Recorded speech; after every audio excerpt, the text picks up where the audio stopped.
Hi friends, అందరూ ఎలా ఉన్నారండి? మేమైతే బాగున్నాం. మీరు కూడా బాగుండాలని కోరుకుంటున్నాను. అందరూ ఈ సంవత్సరం టెట్ ఎలా రాశారండి? అందరూ బాగా రాశారని అనుకుంటున్నానండి. మంచి మార్క్స్ వస్తాయని భావిస్తున్నాను. ఎందుకంటే అందరూ బాగా చదివిస్తుంటారు కదండీ! అందువల్ల రాశారని అనుకుంటున్నాను. మరి ఎలా వస్తాయి మార్క్స్ చూడాలి. మంచి మార్క్స్ రావాలని ఆ దేవుడిని కోరుకుంటున్నాను. ఆహ్, ఈ టెట్ ఎలా అయిపోయిందంటే ఇప్పుడు డీఎస్సీకైనా కొంచెం బాగా చదవండి. బాగా చదివితే మంచి మార్క్స్ వస్తాయి డీఎస్సీలో కూడా. ఆ మార్క్స్‌కి మన టెట్ వెయిటేజ్ ఇస్తారు కాబట్టి, మనకి కలిపి మంచి మార్క్స్ వస్తే మనకి మంచి ప్లేస్‌మెంట్ అనేది రావడం జరుగుతుందండి. అందువల్ల డీఎస్సీకి టెట్ ఎలా అయిపోయిందండి, కొంతమంది రాస్తారు, కొంతమంది రాయలేదని బాధపడే కన్నా, ఈ డీఎస్సీ కోసం ప్రిపేర్ అవ్వండి. ప్రిపేర్ అయితే అందులో కూడా మంచి మార్క్స్ వస్తాయి. టెట్ రాయలేదు, డీఎస్సీ ఏం రాస్తానులే నేను బాగాని బాధపడకుండా, అది ఎలాగో అయిపోయింది. ఎలా వచ్చినా పర్వాలేదు మార్క్స్ అనేవి. ఇప్పుడు మనం వచ్చే మార్క్స్ గురించి మనం చూసుకోవాలి. అది మనకు డీఎస్సీలో. కాబట్టి అందరూ కూడా డీఎస్సీ కూడా మంచి ప్లాన్ మీద మీకు ఒక అవగాహన వచ్చి ఉంటదండి. ఇప్పుడు టెట్ రాసిన వాళ్ళకి, ఓహ్! ఇలా చదవలేదు నేను, అందుకని నాకు ఇలా వచ్చాయి మార్క్స్ అని ఒక అవగాహన అనేది రావడం జరుగుతుంది మీకు. అందువల్ల డీఎస్సీకి మంచి టైమ్ టేబుల్ యేసుకొని అందరూ కూడా బాగా ప్రిపేర్ అవ్వండి. ప్రిపేర్ అయితే మంచి మార్క్స్ అనేవి వస్తాయండి. ఏ సబ్జెక్ట్‌కి ఎన్ని ఎన్ని రోజులు మనం కేటాయించాలి, రివిజన్‌కి ఎంత కేటాయించాలి, రోజుకి ఒక సబ్జెక్ట్‌కి ఎంత టైం కేటాయించాలనేది మీరు టైమ్ టేబుల్ వేసుకొని చదువుకుంటే మంచి మార్క్స్ అనేవి రావడం జరుగుతుందండి. ఇప్పుడు మనం ఈరోజు టాపిక్ ఏంటంటే సైకాలజీ అండి. చాలా ఇంపార్టెంట్ బిట్స్ ఇవి. వీడియో మాత్రం స్కిప్ చేయకుండా చూడండి. నేను చాలా వీడియోస్ పెట్టాను సైకాలజీకి సంబంధించి. కొత్త వాళ్ళైతే ఒకసారి ఛానల్ చెక్ చేసుకోండి. చాలా ఇంపార్టెంట్ బిట్స్ ఇవి. వీడియో మాత్రం స్కిప్ చేయొద్దు. ఓకే అండి. నచ్చితే మాత్రం లైక్ చేయండి, షేర్ చేయండి, సబ్స్క్రైబ్ చేయండి ఫ్రెండ్స్. చాలా ఇంపార్టెంట్ బిట్స్ చెప్పడం జరుగుతుంది. ఇందులో మనం ఫస్ట్ బిట్ చూసుకుంటే, పరిపక్వత అంటే సంభావ్యతతో జీవి ఆవిర్భావాన్ని తెలుపుతుంది. ఇది ముందుగా నిర్ణయించిన ప్రణాళిక మార్పులతో కూడుకున్నది అన్నవారెవరు? అంటే మనకి ఇక్కడ ఆప్షన్ 4 అండి. క్రైగ్ క్రైగ్ అండి. పరిపక్వత అంటే సంభావ్యతతో జీవి ఆవిర్భావాన్ని తెలుపుతుంది. ఇది ముందుగా నిర్ణయించిన ప్రణాళిక మార్పులతో కూడుకున్నది అన్నవారంటే క్రైగ్ అండి. నెక్స్ట్ మనకు రెండోది చూసుకుంటే,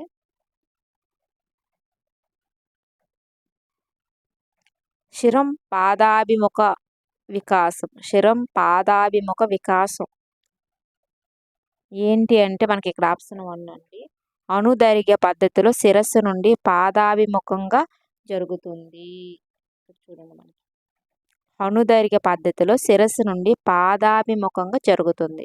శిరం పాదాభిముఖ వికాసం అంటే అణుదైర్ఘ్య పద్ధతిలో శిరస్సు నుండి పాదాభిముఖంగా జరుగుతుంది. నెక్స్ట్ మనం మూడోది చూసుకుంటే, ఏకాంత క్రీడల్లో పిల్లలు అంటే మనకు ఆప్షన్ 2 అండి. ఒంటరిగా ఆడుకుంటారు. ఏకాంత క్రీడల్లో పిల్లలు ఏంటంటే ఎలా ఉంటారండి? ఏకాంత క్రీడల పిల్లలు ఒంటరిగా ఆడుకోవడం జరుగుతుంది. నెక్స్ట్ మనకి నాలుగోదండి. పియాజే ప్రకారం పిల్లలు వస్తు స్థిరత్వ భావన నేర్చుకునే దశ ఏంటి? పియాజే ప్రకారం పిల్లలు వస్తు స్థిరత్వ భావన నేర్చుకునే దశ ఏంటంటే మనకు ఆప్షన్ 1 అండి. ఇంద్రియ చాలక దశ అండి. పియాజే ప్రకారం పిల్లల వస్తు స్థిరత్వ భావన నేర్చుకునే దశ ఏంటంటే ఇంద్రియ చాలక దశ అండి. నెక్స్ట్ మనం ఐదోది చూసుకుంటే, వ్యక్తి నైతిక వికాసం అతని సంజ్ఞానాత్మక సామర్థ్యాలపై ఆధారపడి ఉంటుంది అని అభిప్రాయపడిన వారు ఎవరు అంటే మనకి ఇక్కడ ఆప్షన్ 4 అండి. కోల్బర్గ్. వ్యక్తి నైతిక వికాసం అతని సంజ్ఞానాత్మక సామర్థ్యాలపై ఆధారపడి ఉంటుంది అని అభిప్రాయపడిన వారు ఎవరంటే కోల్బర్గ్ అండి. నెక్స్ట్ మనం ఆరోదండి. ఎరిక్సన్ ప్రకారం కౌమారంలో పిల్లలు ఎదుర్కొనే మనోసాంఘిక క్లిష్ట పరిస్థితి. ఎరిక్సన్ ప్రకారం కౌమారంలో పిల్లలు ఎదుర్కొనే మనోసాంఘిక క్లిష్ట పరిస్థితి ఏంటని అడుగుతున్నారండి. మనకి ఇక్కడ ఆప్షన్ 3 అండి. పాత్ర గుర్తింపు, పాత్ర సందిగ్ధం. పాత్ర సందిగ్ధం అండి. ఎరిక్సన్ ప్రకారం కౌమారంలో పిల్లలు ఎదుర్కొనే మనోసాంఘిక క్లిష్ట పరిస్థితి ఏంటంటే పాత్ర గుర్తింపు, పాత్ర సందిగ్ధం అండి. నెక్స్ట్ ఏడోది. మంద లేదా నిదాన అభ్యాసకుల ప్రజ్ఞాలబ్ధి సుమారు. మంద లేదా నిదాన అభ్యాసకుల ప్రజ్ఞాలబ్ధి సుమారు మనకి ఇక్కడ ఆప్షన్ 3 అండి. 70 నుంచి 89 ఎంత ఉంటుందండి? 70 నుంచి 89 మధ్య ఉంటుంది. నెక్స్ట్ మనం 8వ చూసుకుంటే, క్రింది వానిలో డిఫరెన్షియల్ యాప్టిట్యూడ్ టెస్ట్ డిఏటి ఉప పరీక్ష కానిది అండి. మనకి ఇక్కడ ఆప్షన్ 1 అండి, చిత్రపూరణ పరీక్ష. క్రింది వాటిలో డిఫరెన్షియల్ యాప్టిట్యూడ్ టెస్ట్ డిఏటి ఉప పరీక్ష కానిది ఏంటంటే చిత్రపూరణ పరీక్ష. నెక్స్ట్ 9వది, ఈ గ్రంథి యొక్క స్రావకము రక్తంలోని కాల్షియం స్థాయిని నియంత్రిస్తుంది. ఈ గ్రంథి యొక్క స్రావము రక్తంలోని కాల్షియం స్థాయిని నియంత్రిస్తుంది అంటే మనకి ఇక్కడ ఆప్షన్ 3 అండి, పార్శ్వ అవటు గ్రంథి అనేది స్రావం యొక్క రక్తంలోని కాల్షియం స్థాయిని నియంత్రిస్తుంది. నెక్స్ట్ మనకి 10వది చూసుకుంటే, రిషికి కారు కొనుక్కోవాలని ఉంది కానీ దాని నిర్వహణ గురించి భయపడుతున్నాడు. రిషిలోని సంఘర్షణ ఏంటి? రిషికి కారు కొనుక్కోవాలని ఉంది కానీ దాని నిర్వహణ గురించి భయపడుతున్నాడు. రిషిలోని సంఘర్షణ ఏంటి అని అడుగుతున్నాడండి. మనకి ఇక్కడ ఆప్షన్ 3 అండి, ఉపగమ పరిహారం అండి. రిషికి కారు కొనుక్కోవాలంది కానీ దాని నిర్వహణ గురించి భయపడుతున్నాడు. రిషిలోని సంఘర్షణ ఏంటంటే ఉపగమ పరిహారం. నెక్స్ట్ మన 11వదండి, అభిషేక్ను తరగతి ఉపాధ్యాయుడు అకారణంగా దండించాడు. దానితో అభిషేక్ తన ఉపాధ్యాయుని కోపం వచ్చింది కానీ అతడు తన కోపాన్ని ఇంటి వద్ద తమ్మునిపై చూపాడు. ఇక్కడ ఉపయోగించబడిన రక్షక తంత్రం ఏంటంటే మనకు ఆప్షన్ 1 అండి, విస్థాపనము. అభిషేక్ను తరగతి ఉపాధ్యాయుడు అకారణంగా దండించాడు. దానితో అభిషేక్ తన ఉపాధ్యాయునిపై కోపం వచ్చింది కానీ అతడు తన కోపాన్ని ఇంటి వద్ద తమ్మునిపై చూపాడు. ఇక్కడ ఉపయోగించబడిన రక్షణ తంత్రం ఏంటంటే విస్థాపనం అండి. నెక్స్ట్ మనకి 12వది, వైఖరిని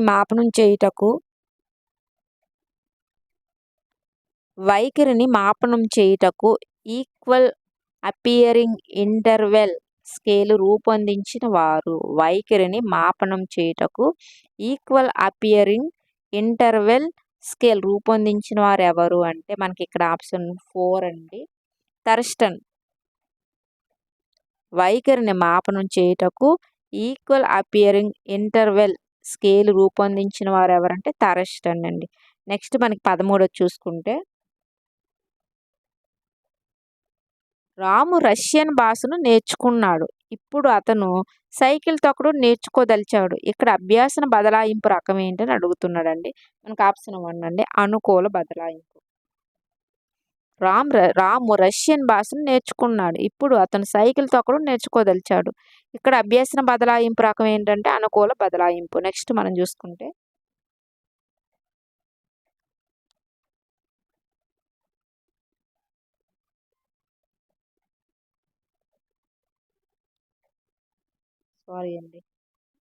మనకి 13వది, ఇప్పుడు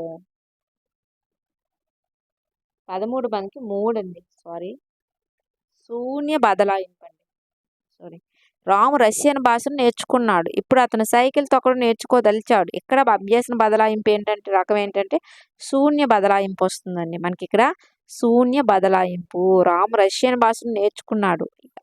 ఇప్పుడు అతను సైకిల్ తొక్కడం నేర్చుకోదలిచాడు. ఇక్కడ అభ్యాసన బదలాయింపు రకం ఏంటంటే శూన్య బదలాయింపు అండి. తప్పు చేశాను కంగారులో, నెక్స్ట్, కొండ గుర్తులను ఉపయోగించడం వలన పెంపొందేది ఏది? కొండ గుర్తులను ఉపయోగించడం వల్ల పెంపొందేది ఏది అంటే మనకు ఆప్షన్ 1 అండి, స్మృతి. కొండ గుర్తులను ఉపయోగించడం వలన పెంపొందేది ఏంటంటే స్మృతి అండి. నెక్స్ట్ మనకి 15వది, స్వాతి 30 పదాలు గల అర్ధరహిత పదాల జాబితాను 30 ప్రయత్నాల్లో నేర్చుకోగలిగింది. కొన్ని రోజుల తర్వాత ఆమెను మరలా అదే జాబితాను నేర్చుకోమనగా ఈసారి ఆమె 12 ప్రయత్నాలు తిరిగి నేర్చుకోగలిగింది. ఆమె పొదుపు గణన ఎంత అని అడుగుతున్నాడండి. మనకు ఇక్కడ ఆప్షన్ 2 అండి, 60%. స్వాతి 30 పదాలను అర్ధరహిత పదాల జాబితాను 30 ప్రయత్నాలు నేర్చుకోగలిగింది. కొన్ని రోజుల తర్వాత ఆమెను మరలా అదే జాబితాను నేర్చుకోమనగా ఈసారి ఆమె 12 ప్రయత్నాల్లో తిరిగి నేర్చుకోగలిగింది. ఆమె పొదుపు కన్నా ఎంతంటే 60% అండి. నెక్స్ట్ మనకి 16ది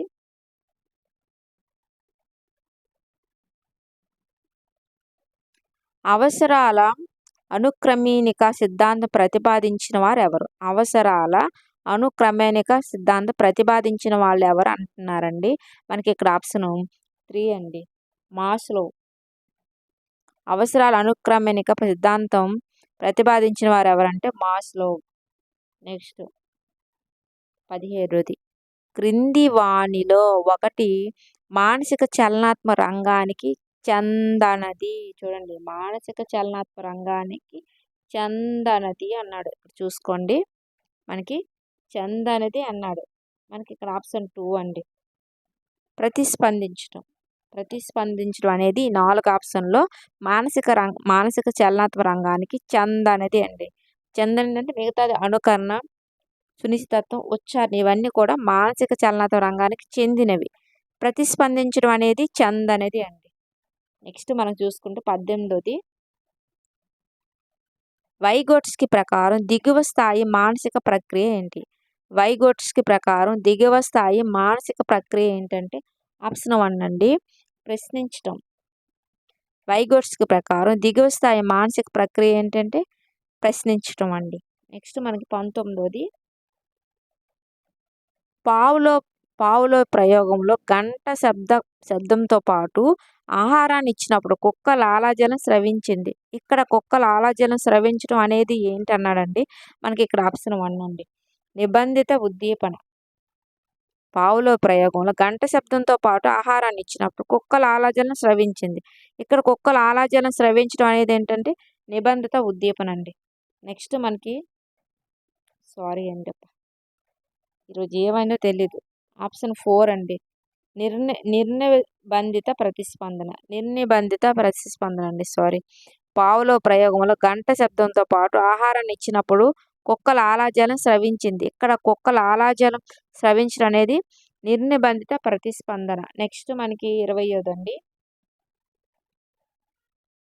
క్రింది వానిలో థార్న్డైక్ ప్రతిపాదించిన అభ్యసన నియమం ఏంటి? క్రింది వానిలో థార్న్డైక్ ప్రతిపాదించిన అభ్యాస నియమం ఏంటంటే మనకు ఆప్షన్ 3 అండి, పునర్బలన నియమం అండి. పునర్బలన నియమం అనేది వస్తుంది. థార్న్డైక్ ప్రతిపాదించిన అభ్యాస నియమం ఏంటంటే పునర్బలన నియమం. నెక్స్ట్ మనకి 21దండి, క్రింది వారిలో గెస్టాల్ట్ వాది కానివారు క్రింది వానిలో ఎవరు వస్తారండి? మనకి ఇక్కడ ఆప్షన్ 3 అండి, ఎరిక్సన్. నెక్స్ట్ మనం చూసుకుంటే 22ది మిల్లర్ మరియు డోలార్డ్ అనే అమెరికన్ సైకాలజిస్టులకు ఈ సిద్ధాంతంతో సంబంధం కలదంటే మనకి ఇప్పుడు ఆప్షన్ 2 అండి, సాంఘిక అభ్యాసన సిద్ధాంతం. మిల్లర్ మరియు డోలార్డ్ అనే అమెరికన్ సైకాలజిస్టులకు ఈ సిద్ధాంతంతో సంబంధం కలదంటే సాంఘిక అభ్యాసన సిద్ధాంతం అండి. నెక్స్ట్ మనకి 23ది ఆర్టీ చట్టం 2009 ప్రకారం ఒక ప్రాథమిక పాఠశాల విద్యార్థుల సంఖ్య 125 అయినా కావలసిన ఉపాధ్యాయుల సంఖ్య అని అడుగుతున్నాడండి. మనకి ఇక్కడ చూడండి, ఇక్కడ ఆర్టీ చట్టం 2009 ప్రకారం ఒక ప్రాథమిక పాఠశాల విద్యార్థుల సంఖ్య 125 అయినా కావలసిన ఉపాధ్యాయుల సంఖ్య ఎంత అని అడుగుతున్నాడండి. మనకి ఇక్కడ ఆప్షన్ 4 అండి, 5. మనకి ఇక్కడ ఆప్షన్ 4 వస్తుందండి, 5. ఉపాధ్యాయుల సంఖ్య ఎంతమంది అండి? 5గురు అండి. నెక్స్ట్ మనం చూసుకుంటే 24ది అనిర్దేశిక కౌన్సిలింగ్ను ప్రవేశపెట్టిన వారు ఎవరంటే మనకి ఇక్కడ ఆప్షన్ 3 అండి, రోజర్స్. అనిర్దేశిక కౌన్సిలింగ్ను ప్రవేశపెట్టినారు ఎవరండి? రోజర్స్ అండి. నెక్స్ట్ 25దండి, రాజు ఒక స్కూల్ ప్రధానోపాధ్యాయుడు. అతను ఎప్పుడు ఉపాధ్యాయులకు ఇష్టం ఉన్నా లేకున్నా తన ఆదేశాలను తప్పనిసరిగా పాటించాలంటూ పాటించాలంటాడు. రాజు యొక్క నాయకత్వ శైలి ఏంటననండి. మనకి ఇక్కడ ఆప్షన్ 2 అండి. నిర్దేశిత నాయకత్వం. రాజు ఒక స్కూల్ ఉపాధ్యాయుడు. అతను ఎప్పుడు ఉపాధ్యాయులకు ఇష్టం ఉన్నా లేకపోయినా తన ఆదేశాలను తప్పనిసరిగా పాటించాలంటాడు. రాజు యొక్క నాయకత్వం శైలి ఏంటంటే నిర్దేశిత నాయకత్వం. నెక్స్ట్ మనకి 26దండి. 1995 PWD చట్టం ప్రకారం ఒక వ్యక్తిని శ్రవణ వైకల్యం గల వానిగా ధృవీకరించాలంటే అతనికి బాగా వినపడుతున్న చెవి వినికిడి లోపం కింది డెసిబెల్స్ కానీ అంతకన్నా ఎక్కువ కానీ ఉండాలి అన్నాడండి. మనకి ఇక్కడ చూడండి మరొకసారి 26ది. 1995 PWD చట్టం ప్రకారం ఒక వ్యక్తిని శ్రవణ వైకల్యం గల వానిగా ధృవీకరించాలంటే అతనికి బాగా వినపడుతున్న చెవి వినికిడి లోపం కింది డెసిబెల్స్ కానీ అంతకన్నా ఎక్కువ కానీ ఉండాలి అన్నాడండి. మనకి ఇక్కడ ఆప్షన్ 2 అండి. 60 డెసిబెల్స్. ఎంత ఉండాలండి? 60 డెసిబెల్స్. నెక్స్ట్ మనకి 27దండి. కిల్ పాట్రిక్ వివరించిన పద్ధతి. కిల్ పాట్రిక్ వివరించిన పద్ధతి అండి. మనకి ఇక్కడ ఆప్షన్ 3 అండి. ప్రకల్పన పద్ధతి. కిల్ పాట్రిక్ వివరించిన పద్ధతి ఏంటంటే ప్రకల్పన పద్ధతి. నెక్స్ట్ మనకి 28దండి. క్రింది వానిలో విద్యార్థి కేంద్రీకృత పద్ధతి. క్రింది వానిలో విద్యార్థి కేంద్రీకృత పద్ధతి ఏంటంటే మనకి ఇక్కడ ఆప్షన్ 2 అండి. అన్వేషణ పద్ధతి. క్రింది వానిలో విద్యార్థి కేంద్రీకృత పద్ధతి ఏంటండి? అన్వేషణ పద్ధతి అండి. నెక్స్ట్ 29 మనం చూసుకుంటే NCF 2005 ప్రకారం గణితీకరణ అంటే NCF 2005 ప్రకారం గణితీకరణ అంటే ఏంటని అడుగుతున్నాడండి. మనకి ఇక్కడ ఆప్షన్ 1 అండి. తార్కికంగా ఆలోచించడం. NCF 2005 ప్రకారం గణితీకరణ అంటే ఏంటి? తార్కికంగా ఆలోచించడం. నెక్స్ట్ మనకి 30వదండి. ఈ క్రింది వానిలో దృశ్య శ్రవణ ఉపకరణం ఏంటి? ఈ క్రింది వానిలో దృశ్య శ్రవణ ఉపకరణం ఏంటంటే మనకు ఆప్షన్ 1 అండి. కంప్యూటర్. దృశ్య శ్రవణం అండి. కంప్యూటర్ అనేది దృశ్య శ్రవణం కింద సంబంధించినదండి. ఉపకరణంకి సంబంధించింది. ఇదివండి ఈరోజు 30 బిట్లు. చాలా ఇంపార్టెంట్ బిట్స్. వీడియో కానీ నచ్చితే లైక్ చేయండి, షేర్ చేయండి, సబ్స్క్రైబ్ చేయండి ఫ్రెండ్స్. అందరూ కూడా బాగా చదువుకోండి DSCకి. ఓకే అండి. మరొక వీడియోతో మళ్ళీ కలుసుకుందాం. టేక్ కేర్ అండి. హెల్త్ జాగ్రత్త. Okay, thank you.